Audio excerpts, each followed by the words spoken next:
સુરત મહાનગરપાલિકા કચેરીને બોમ્બથી ઉડાવી દેવાની ધમકી મળતા જ તંત્રમાં દોડધામ મચી ગઈ છે। આજે સવારે પાલિકા કચેરીને ધમકીભર્યો ઈમેલ મળતા ઉચ્ચ અધિકારીઓ, પોલીસ અને સુરક્ષા એજન્સીઓ તાત્કાલિક ઘટના સ્થળે દોડી આવી હતી। ડોગ સ્ક્વોડ અને બોમ્બ ડિસ્પોઝલ ટીમ દ્વારા સમગ્ર કચેરી પરિસરમાં સઘન તપાસ હાથ ધરવામાં આવી હતી।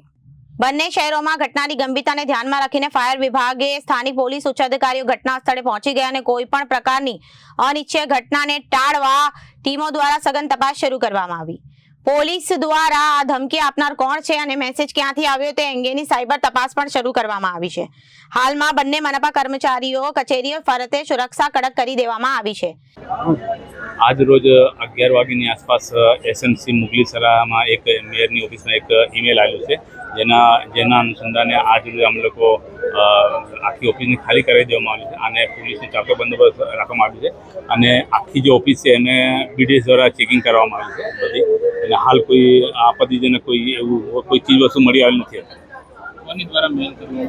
હવે એ તપાસ કરીએ છીએ। અત્યારે ઈમેલનું છે એ અમારી પાસે આવી ગયેલું છે। હવે અમે પોલીસ તપાસ કરીએ જી। કાર્યવાહીમાં અત્યારે અમે લોકો બધું ઓફિસ ખાલી કરાવીને પોલીસનો બંદોબસ્ત રાખેલું છે।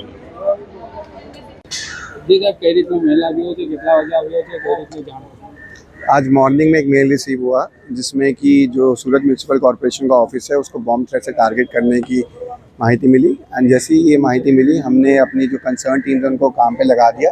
सबसे पहले जो कैंपस है उसको खाली करवाया ताकि किसी भी तरह की कोई हानि ना पहुंचे। अभी फिलहाल हमारी जो BDDS की टीम है और डॉग स्क्वाड की टीम है वो एंटी सबोटेज चेक्स कर रही है। आसपास के विस्तार में व्हीकल चेकिंग और ड्रोन पेट्रोलिंग भी हो रही है एंड इंश्योर किया जा रहा है किसी भी तरह की हानि किसी को ना पहुंचे। रिपोर्टर अरविंद राठौड़, जनादेश न्यूज, सूरत।